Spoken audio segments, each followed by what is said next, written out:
Hello, dear listeners. I am Detective Harry Graves, and today I bring you a case unlike any other. A case filled with deception, suspicion, and heartbreak, a tale that unravels the layers of human emotions. I call it the Web of Deceit. It all began when Mrs. Eleanor Gray, a seemingly happy wife, knocked on my office door on a stormy evening. Her demeanor was calm, but her eyes betrayed a storm of emotions. "Detective Graves," she began hesitantly, "I need your help. I think my husband, Charles, is cheating on me." I gestured for her to sit, and as she settled, she began narrating her ordeal. "I've tried everything," she said. "I've set up traps, followed him, and even spied on his phone. But no matter what I do, I can't catch him. He's too clever."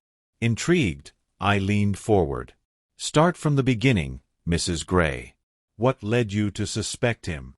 Eleanor had started noticing changes in Charles's behavior a few months ago. Late-night meetings, secretive phone calls, and a sudden interest in his appearance. Her suspicions grew, and she decided to investigate. Clara decides to test her husband's loyalty by creating a fabricated work commitment. She tells Jason that she has an out-of-town business trip for a few days. To make it convincing, Clara packs a suitcase, arranges for a fake car service to pick her up, and even sends a staged email to her colleagues that Jason might see. Once departed, she secretly stays at a friend's nearby apartment with a clear view of their home. While spying, Clara notices Jason's unusual behavior. He cancels his usual gym session and instead spends the evening cleaning and making calls. Despite her suspicions, she doesn't see anyone entering or leaving the house. Jason seems to spend most of his time alone, quietly reading a book. Frustrated, Clara wonders if he's simply covering his tracks too well. Clara, suspecting their new neighbor Maria might be the other woman, decides to set a trap. She enlists the help of a friend to casually mention to Jason during a conversation that Maria has been asking about him. Clara even sets up a scenario where Maria happens to bump into Jason while carrying groceries, creating an opportunity for an interaction. Over the next week, Clara watches closely as Jason and Maria cross paths.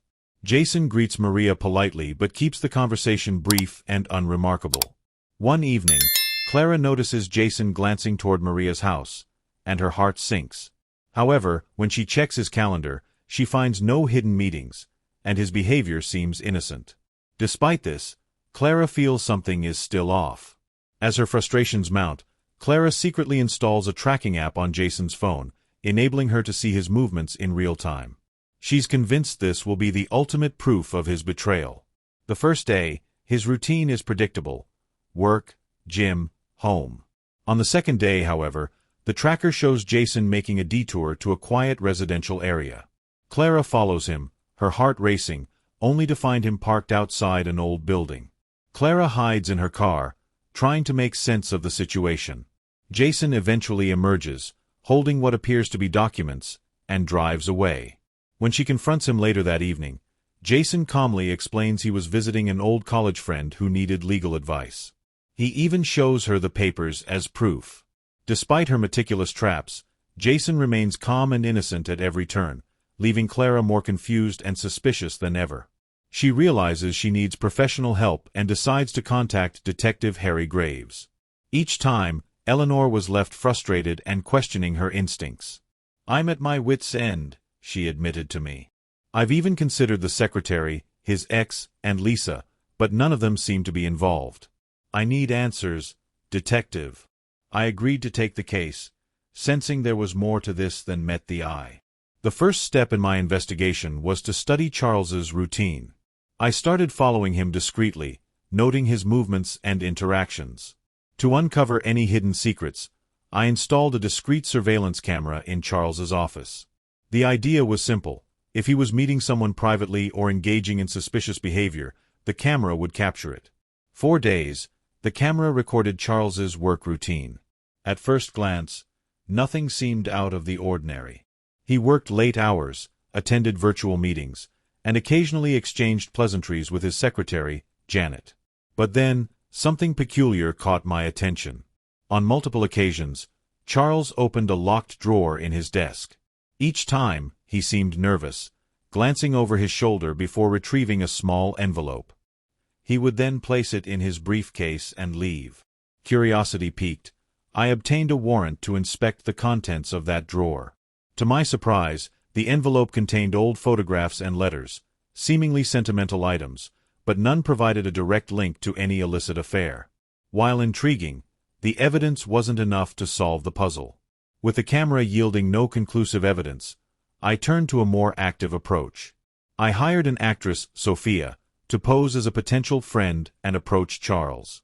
Sophia was carefully briefed to appear as someone in need of professional advice related to Charles's work, a scenario designed to create opportunities for a deeper conversation.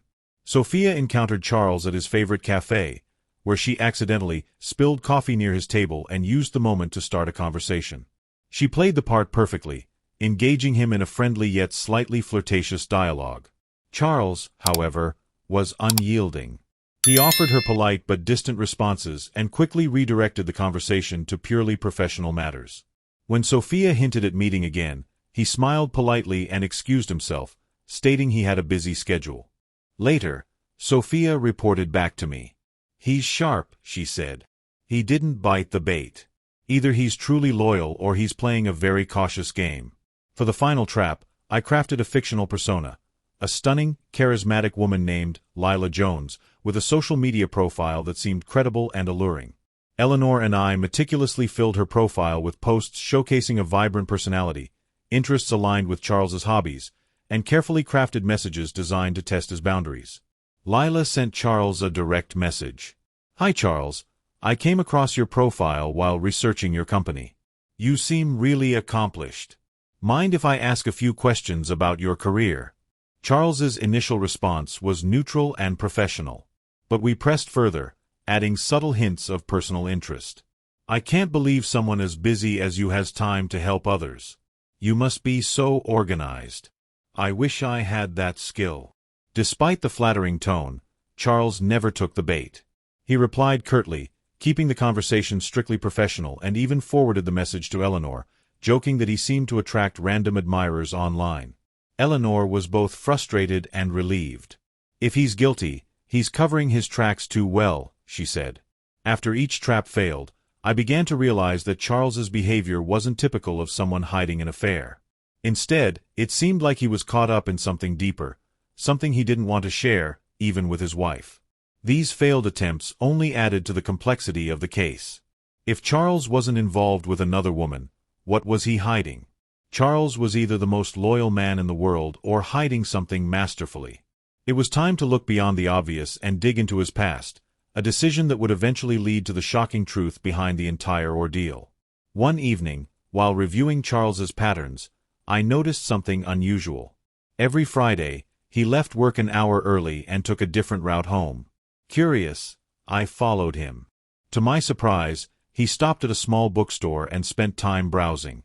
Afterward, he visited a park, sat on a bench, and stared into the distance for nearly an hour before heading home. I confronted Eleanor. Did Charles ever mention anything about these visits?